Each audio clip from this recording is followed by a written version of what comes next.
Thank you.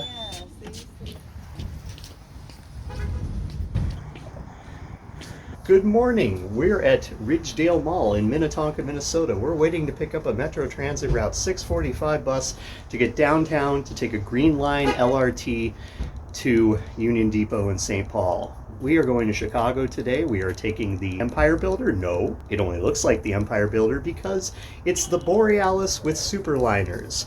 All of the Horizon coaches were taken out of service, so Amtrak had to scramble to find another solution. For now, it's 3 Superliners, one of which is the fabled snack coach that we will be seeing for the first time on this trip, later to be seen again down in Oklahoma. More on that in a future video about the Heartland Flyer, but today we got to get to Union Depot and we got to wait in that line to get on board in coach on our way to Chicago. It reads, "Live like you are alive." I don't know what goes on in malls anymore. What is that place? Do they sell something? Where are the mannequins? So what happened was the Federal Railroad Administration inspected several Horizon coaches, the type of passenger rail car used on the Borealis and other regional Amtrak services, and found rust in the aluminum bodies of the cars. They were pulled from service on Borealis and other routes, and Amtrak had to reallocate cars from their pool of spares to fill the gap left in place of the Horizon cars. Yeah, downtown Minneapolis is great, except for at 10 a.m. on a Sunday when you can't find any place to go buy a coffee. The Skyway access isn't open at all. The heat might work in your shelter. It's definitely dirty. Yeah, it's still the metro system here in the Twin Cities that isn't really great for anybody. Superliners, the cars found on Amtrak's Empire Builder in this region, were pressed into service on Borealis and some Hiawatha trains, of which Borealis is an extension of service for all stops between Chicago and St. Paul. A new but successful implementation of increased frequency of trains between large cities with a desire to travel regionally by rail. The induced demand of Borealis would not hold up well to the coach-bus alternative transportation that my ticket had initially been changed to. Thus, the Superliners step in to serve Borealis riders with their higher level views, and at least in the case of our consist, one coach containing a snack car on the lower level of the coach, so passengers can mercifully pay to buy food to eat at their seats. No sightseer lounge car, you ask? Why, no. Amtrak doesn't presently have one in the pool of spares to offer, it would seem. I mean, it wasn't so bad. They weren't holding the doors today. They just weren't getting up in time to get out before the doors were already closing on them. It's just always such an uncomfortable place to be, this Green Line LRT in the Twin Cities. Thus, the Superliner-equipped Borealis remains the sparsely featured, adequately priced, and leisurely paced travel option for a new generation of riders between Minnesota, Wisconsin, and Chicagoland destinations.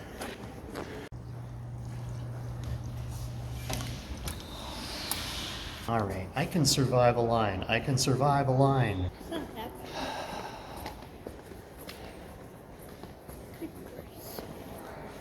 I mean, Tilly's right, it could be worse, but it is a line. At least it's warm.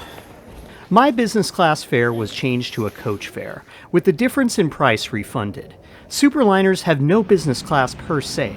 Though Illinois trains have before offered a dedicated Superliner coach for business class passengers on occasion, the scramble to get any equipment ready to serve on this most recent moment's notice apparently didn't find Amtrak management conceptualizing anything more than a coach passenger-equipped bare-bones train. Honestly, I was looking forward to sitting in the fish tank lounge at St. Paul, not having to wait in line in the passenger concourse, and even the few free drinks in the cafe car were perks that I felt justified the extra $50 per ticket on top of the regular coach fare of $40 to $66 on Borealis.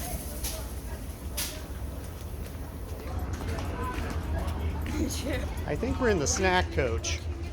Cool. Ah, the snack coach. Apparently at one point it was on the Southwest Chief. I could have rebooked aboard the Empire Builder and considered an upgrade to a roomette, but at less than a week before departure, sleeper fares would have added over $200 to the cost of what was intended to be a trip of just under 8 hours in daylight. Not really worth the splurge. Right. Given Borealis would be parking its Superliners at St. Paul overnight, thus making it more likely to depart on time versus the Builder on the second calendar day of its trip between Seattle and Chicago, I went with the coach Constellation in Borealis, but would end up eating crow on the on-time aspect, as the Builder that left on this day from St. Paul arrived in Chicago before our train and on time, whereas our train would encounter some additional equipment drama before we even reached our first station stop. Negative, we're closing up. So that you gotta people over with me. Hey, what happened to closing the gate at 44, guys? That was the ADA I mentioned. It's going to be a tight fit today. We do have a close to sold out train. If you are a single sitting in 2 seats, keep the second seat clear for passengers. The equipment shortage and Amtrak system are its most immediate obstacle to expanding service and ever becoming profitable. As other folks on YouTube have said here, the demand for trains is there, but the expenses and planning aren't adequately meeting up to get solutions to Amtrak's problems, and thus providing transportation capabilities to more Americans and the potential to develop economies around the communities served by these trains. Something's already up with the lead locomotive. Talk they may have to have the rear locomotive push. We'll see.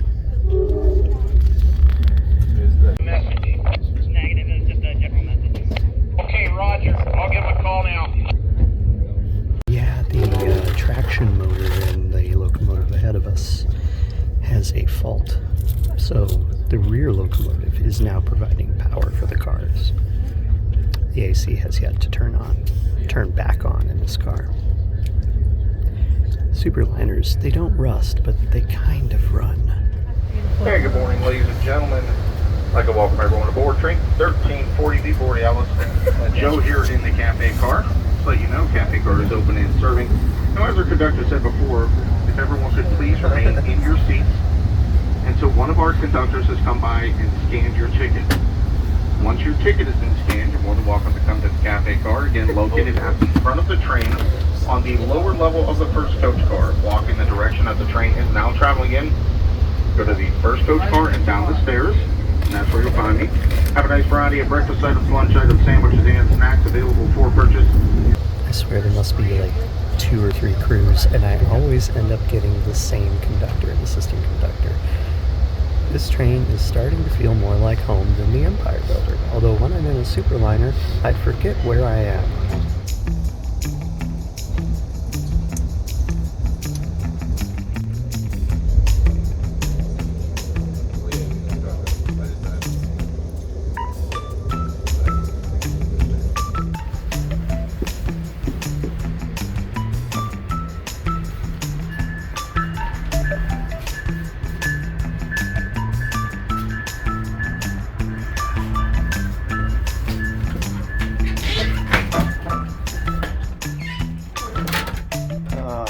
Dressing room. Pull it shut. Maybe. Oh yeah. See, it works. We gotta make it work. Hey, the old carpeted walls. Everybody hates these. Pretty clean. And blue, not red. Yeah. The changing area. I've changed in there before. Alright. Not bad. Oh yeah.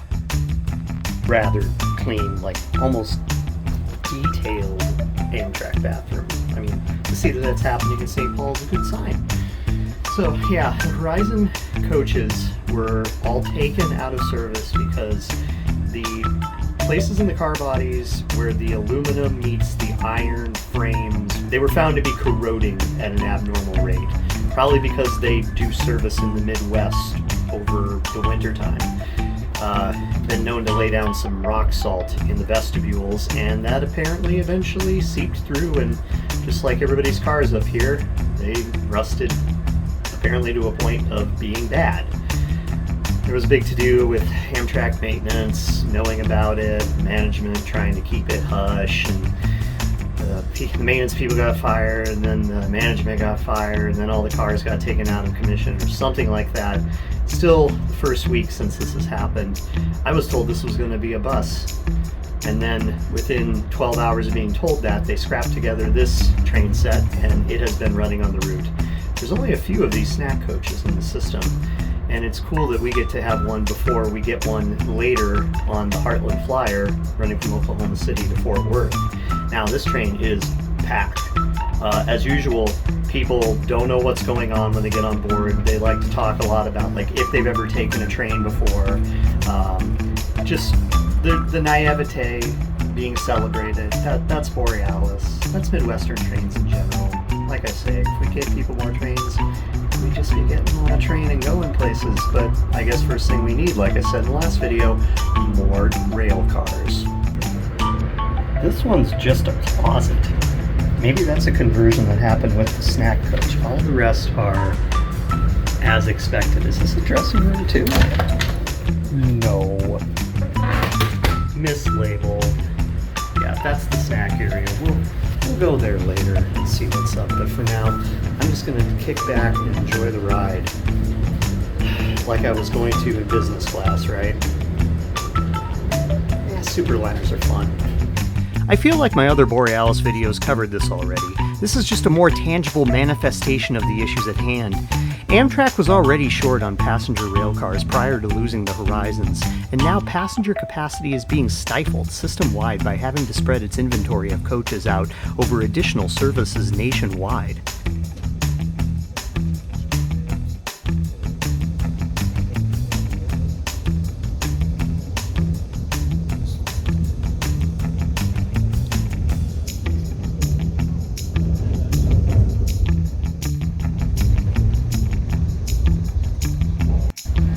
Okay. No power from the rear engine now. We're gonna stop. Maybe for a while. Okay, I'll stand by. Our engineer has to get down off of his engine and go check our rear engine. Doesn't seem to be working the way it's supposed to. Hopefully this will just be, a few minutes for him to get back there, fix what he needs to, and come back on the engine and take off. We just wanted to let you know why we are coming to a stop at a weird place. Thank you.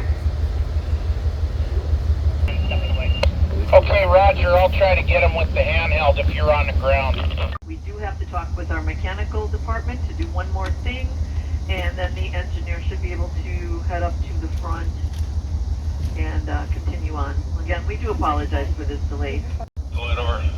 Alright, we got one engine, speed engine with traction motor temperature issues, and then the issue that just cropped up with our rear engine, best we can tell, just unexpectedly shut down. Hopefully it won't do it again, but we should be good to go here in another minute if okay to proceed from where we stand. Over.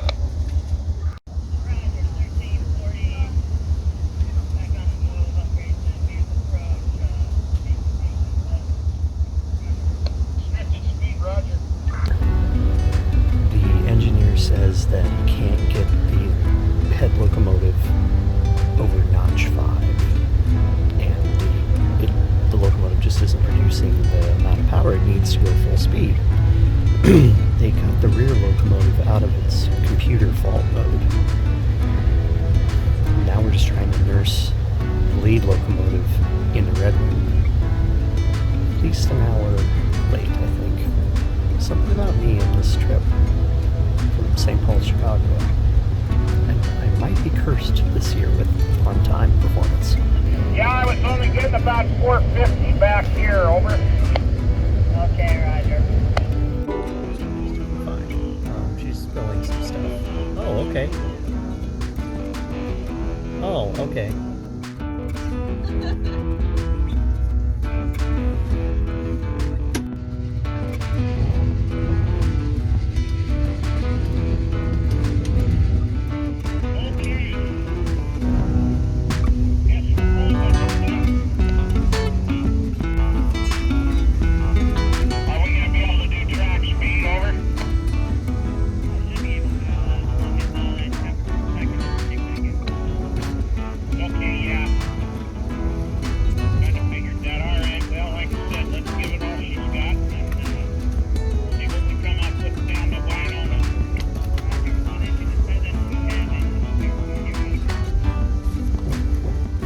course, we don't truly know the definitive state nor the cause behind the Horizon's troubles at this early stage, but to a passenger on this route, how does that equipment substitution change the experience? Well, for a coach passenger, there's the added comfort of the greater seat pitch on Superliners, the leg and foot rests, and more toilets on board, as well as changing rooms. And, of course, the view of the world outside the train, as casually Midwestern as it may be, becomes a little higher up, and thus an iota more scenic. Downsides would be basically everything the Borealis already suffered from. The lack of a sightseer lounge or other dome-type car for amusement, the addition of having no Wi-Fi in the Superliners, and harboring all the other little passenger inconsistencies found system-wide in the Amtrak travel process. They also now have to fight for available seats with business class passengers, the ones who were ready to contribute more to their fares but are now told it's a coach-only service. The revenue lost from these riders' upgrades hopefully isn't lost on the minds of Amtrak's management. Really, the path forward is precarious for Amtrak. Any accidents or further suspensions of its rolling stock will continue to pinch away at the revenue that Borealis and other regional services generate for Amtrak. On arterial routes that aren't overnight routes, it would appear that there is additional ridership waiting in many markets to contribute to Amtrak's bottom line.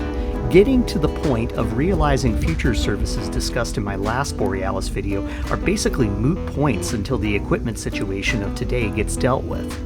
The branches of rabbit holes inherent to the discussion about all the roles at play here just became more numerous with the sidetracking of the Horizon cars, with new cars still averaging guesses of 5 years out from Alstom and Siemens in selected markets, and the reliability of those trains rightfully up for speculation as well. The Amtrak of the next decade may be more like its original decade, held back by some equipment, propped up by others, hopefully not losing ridership's interest in the concept at all as the years roll down the track, facing challenges, delays, and existential crises as frequent as trees, cows, and taverns are to the Milwaukee Road line we continue to take on this channel. Bottom line here is, this was an interesting variation on a useful service, but Amtrak should consider finding a business class option for Borealis during the substitution and for its other regional services. Make it something more standardized and guest-focused. People come to the train to escape the doldrums of airline and personal vehicle travel. The audience is there, but the body of Amtrak is weak. As long as they keep to a higher standard and lower fare than Greyhound, they'll have an audience where that service has failed folks that need to travel, especially inexpensively. But if they can't keep a system together that's convenient enough and appealingly featured, people will eventually revert to driving or flying when the price is right.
This is a newer one. This is the one built by Bombardier, who had all the trouble with the Horizons. I mean,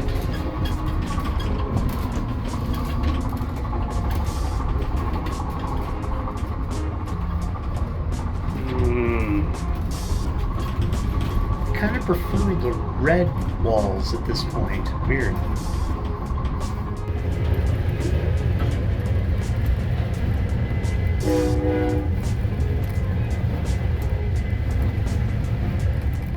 As for the Amtrak-minded travelers, I'd say this adds fuel to the fire in my wandering heart for the Empire Builder. It's often priced the same as or close to Borealis, and it gets you more time in Chicago, most likely when traveling from Chicago west. Eastbound, oh, that's a random outcome if ever there was one, especially this winter, but last winter was good, so maybe Amtrak and BNSF can even that out in the future. I'd consider this eastbound Borealis trip in the future for the chance to not be compounding almost 2 days of potential delays that the Empire Builder takes on going east, and thus less time in Chicago, but without business class, I'd have to only be seeing airfares that are ridiculously inflated to guarantee I'd choose Amtrak in the future, going east that is.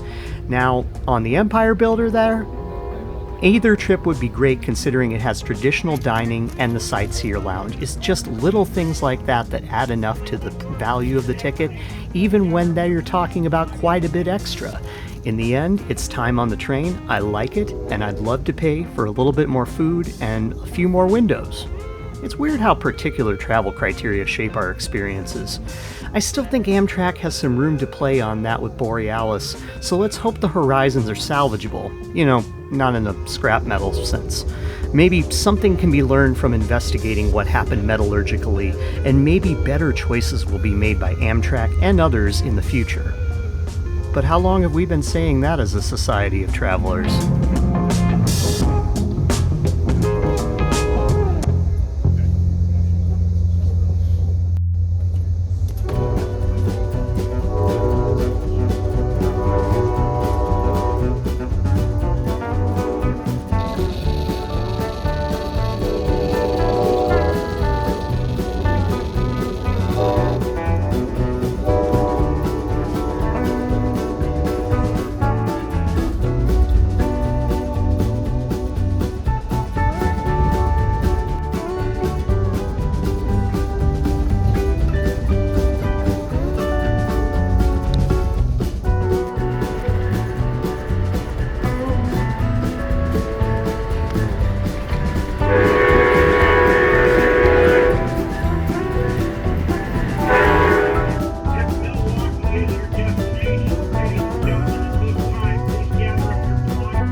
supposed to. We got another conductor riding on it to make sure it doesn't fall off. And the train is just not working like it's supposed to, and that's what caused our delay today. So once again, we do apologize for the delay. Do appreciate your patience with that. As always, safety is our primary concern here at Amtrak. It's just grab your personal belongings. Please be sure to hold on the top of the seat or the luggage rack. The train's going to rock and roll as we come into the station.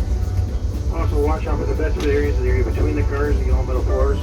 We're going between the cars, going through the station. Please be sure you're not going through a turn or wait until we're at the station platform, but we do need a pass between the cars. Once again, all doors will open here at Chicago Union Station. Please be patient. Our last car door, once again, will open from the outside the train. Please do not attempt to open the doors yourself. Open exterior doors of the train is very dangerous. You do not know if the train's going to start or stop. I mean, you could get very badly hurt. Once again, please do not attempt to open any exterior doors of the train yourself. Please wait for the conductor to come on back and do it. But you do need our ADA accessible ramp. Please just be patient for a minute. Let the crowd get out of the way. The conductors will then be able to get the ramp out and set it up for you to get off the train. Anyway, thanks for going on another Borealis trip with me. I'll see about updating you on this route when they start utilizing North Star commuter cars from Metro Transit in the Twin Cities, X-Circus cars, or whatever other guest star rolling stock comes seriously into play. For today, thanks for watching this video. In the future, we're going to be headed out further beyond Chicago, and I don't mean just back to the Twin Cities. Next week, we will be back with the Southwest Chief to the middle of Kansas in the middle of the night. Doesn't that sound like fun on a spring break? I'll see you next time.